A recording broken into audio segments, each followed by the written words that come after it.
Hey gamers, welcome back to the channel. Today in DC Dark Legion, we're going to talk about mistakes that you want to avoid. If you want to move quickly and efficiently, if you want to move as fast as you can, as quickly as you can, then you're going to want to avoid these mistakes. There's a lot to discuss here, so let's get into it.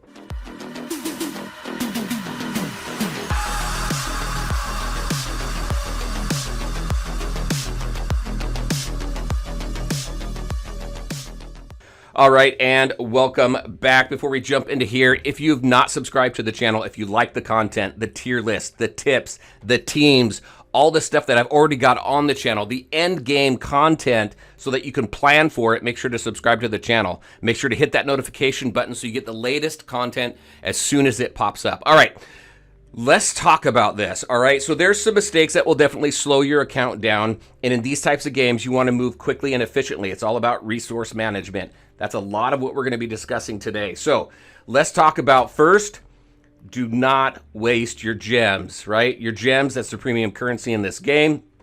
There are things that you want to use them on. The best things to use your gems on is going to be anvils. So let's talk about a few things. First, we go into here into the store. Now these anvils here, right here, you got gems here, that was a freebie. Your anvils in the store, when you take a look and purchase your anvils, make sure that you purchase anvils. Free-to-play players, this is key. Anvils that average 60 gems for one anvil. So you'll have an anvil for 60 gems in the store. There's a pack of 3 for 180. Those are perfect. One thing to keep in mind with your gems is there is an event called Interstellar.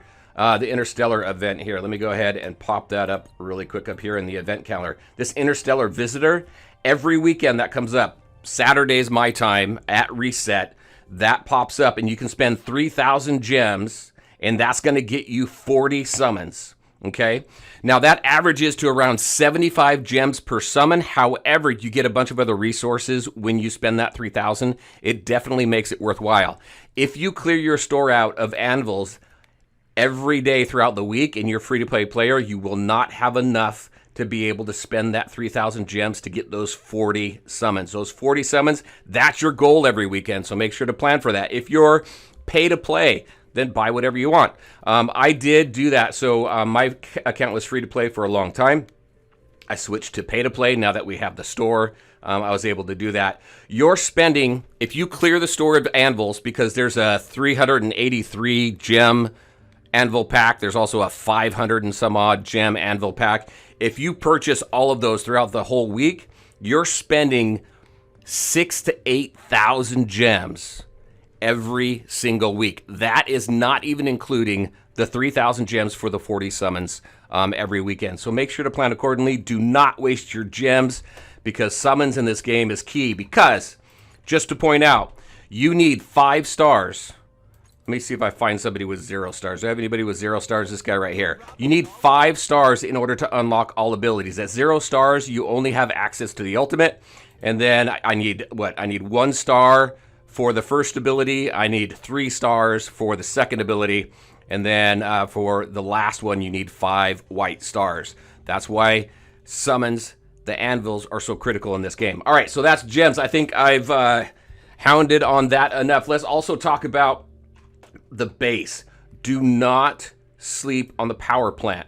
The power plant I didn't really start investing in until later on, and I can't remember who had mentioned something about it. I think it was Alir or Meta Knight.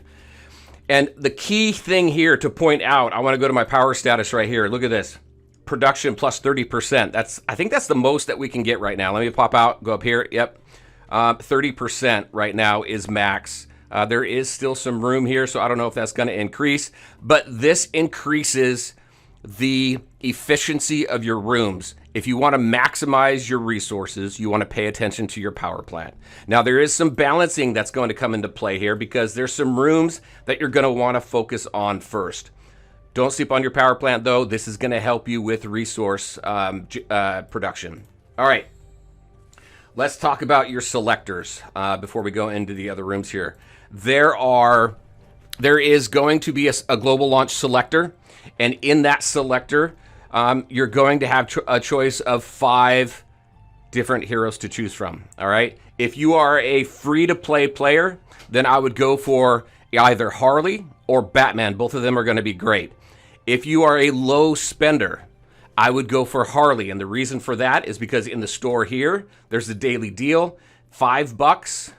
You're going to be able to star her up much faster than you're going to be able to star Batman up. And she is going to be more useful for you early on. All right, so let's talk about pay to play. If you are a pay to play player in that selector, go for Green Lantern. He is the best healer in the game. He is absolutely fantastic with his heals and his shields. Let's move on over to that event. The reason why I say paid players only, because again, remember at 0 stars, which is what you will unlock him at, he will only have access to his ultimate. If you're pay to play, then you're going to want to make sure to take advantage of this right here. Select him so that you can unlock him. That way you get a head start on this event. This is a paid event only right now.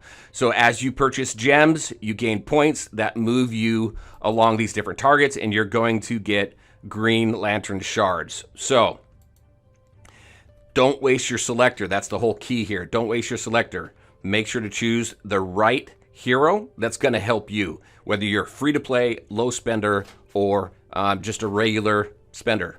All right, so let's talk about next main rooms to focus on. When you take a look at your war room, you don't want to waste time upgrading rooms that are not going to help you increase the level of your war room. So what you want to focus on is, number one, whatever's required for this. So this is the order in which I suggest you focus on rooms. Again, balancing here, the power plant. This is going to fall behind a little bit until you have some time to upgrade it. So for your rooms, first room to focus on is your drone. The reason for that is as the room finishes, it gives you drones. Next, your training nexus. The reason why you want your training nexus is so that you can continually increase the amount of experience that you're generating. This is going to help you level up your teams. Also, as you level this up, you unlock additional level sync slots that you can go ahead and put your heroes into. So that's number 2. Number 3 is going to be your chips. Get this leveled up because in order to level up your research, your chips have to be upgraded. So I needed to get this to level 32 before I could start the upgrade on my research laboratory. So first room is drones, second room is nexus, third room is Wayne chips, fourth room is laboratory, fifth room is going to be your steel, and your sixth room is going to be your biolab. And then once everything there is done, if you've still got room on your timer here, then you're going to go ahead and upgrade your power plant until your power plant is now level with every other room. And then any additional time that you have on here, you're going to upgrade the additional biolab, the additional steel, and the additional chips. Okay, I hope that makes sense. If you stick with that order, you will never have to wait to upgrade your war room. You can immediately go to the next upgrade as soon as it's completed. You will never run out of experience. There's another piece here that's going to help with that. And you will have what you need in order to continually upgrade your rooms. Your alloy here is going to be critical because as you upgrade your armory, this will always be a few levels behind your war room because you have to craft gear and deconstruct it in order to get the materials that you need in order to level it up. But you want to make sure to stay up on your Wayne steel so that you have the alloy generating that you can use to craft your armor. It's a huge balance. It may seem like it's tough to balance, but it's really not. One of the things to keep in mind that will help balance it if you are a low spender, let's just say through the entire life of this game, all you have is $5 to spend. Critical here, if you've got $5 to spend on the game, then I highly suggest that you go into here and you purchase this second construction queue.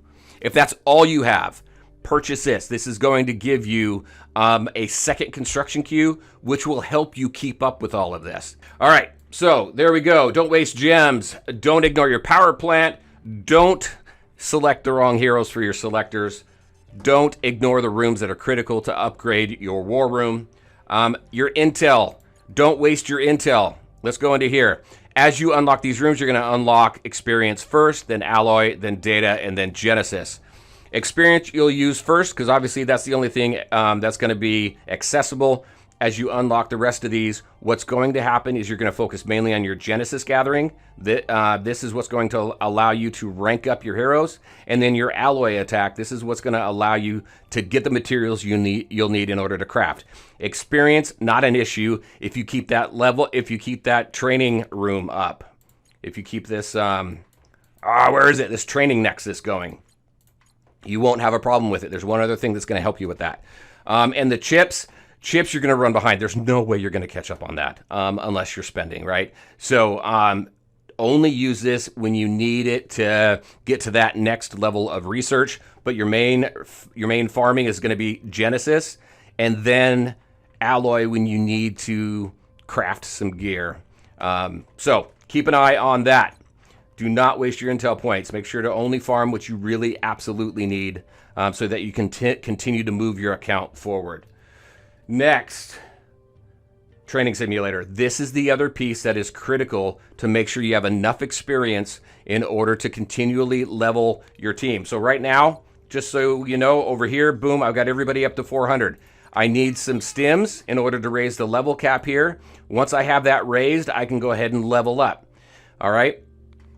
That's why it's critical for that Genesis for your intel points. But for the experience, you want to make sure you have the experience needed to max out that character to the next rank level that you need the stims for. All right. So I've got him up to 430 right now. Once I get her, once I get enough stims in order to level cap this character here, then I'm going to take her up to 430, and I'm going to have enough experience for it, because I'm keeping up on my Training Simulator, because this generates experience as well. So you got multiple areas in the game that are generating experience for you to level your teams.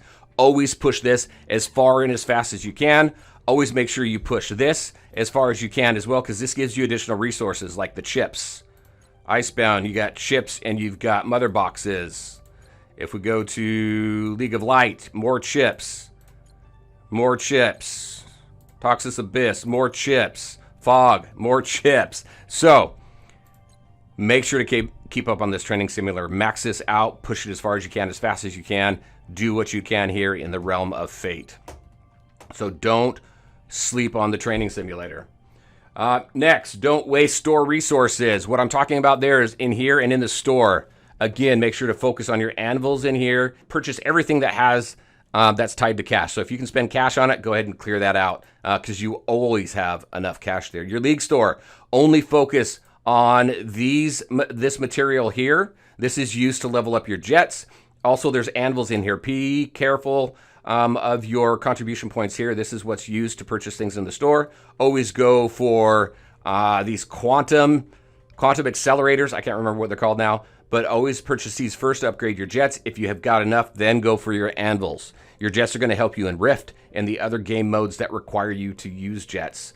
If you purchase anvils and that all the time, you're going to run low on your currency here, and you're not going to be able to get these components, quantum components.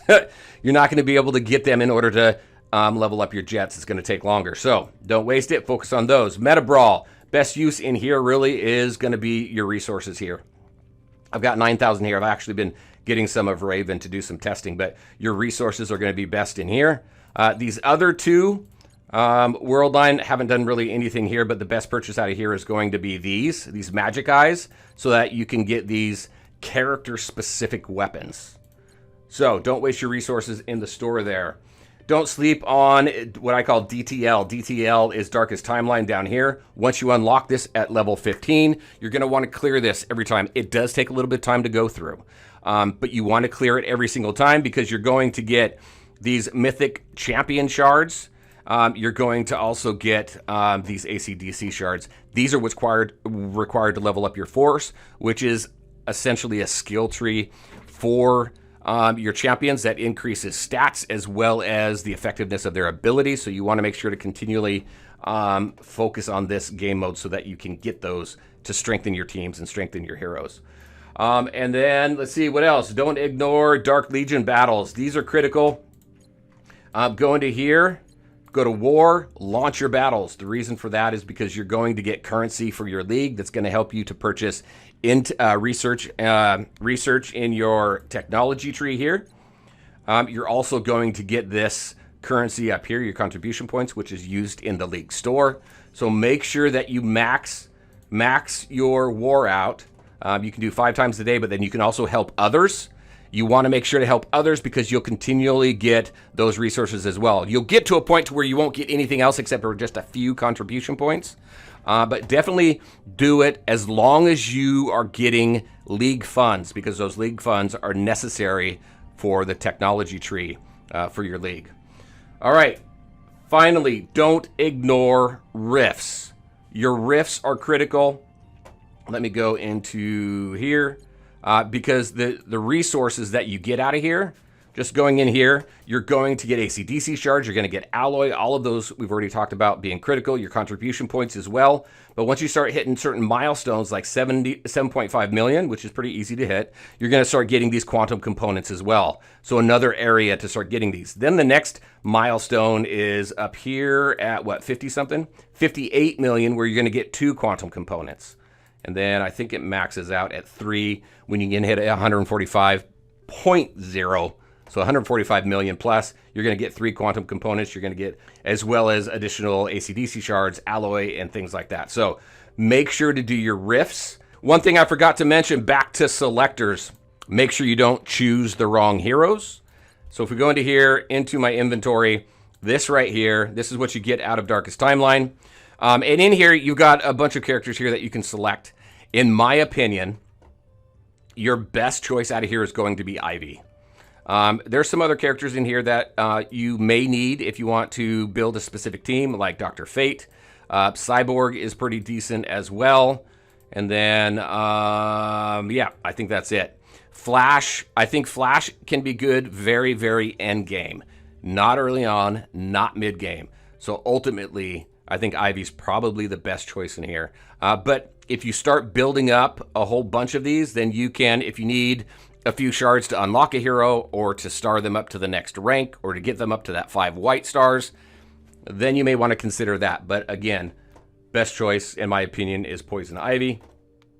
And I think that's it. This went longer than I thought. Those are all the mistakes you want to make sure to avoid, because you want to move fast, you want to move efficiently, you want to gain strength as quickly as possible so you can start climbing these leaderboards, so you can start becoming competitive in arena and the 3v3 arena as well.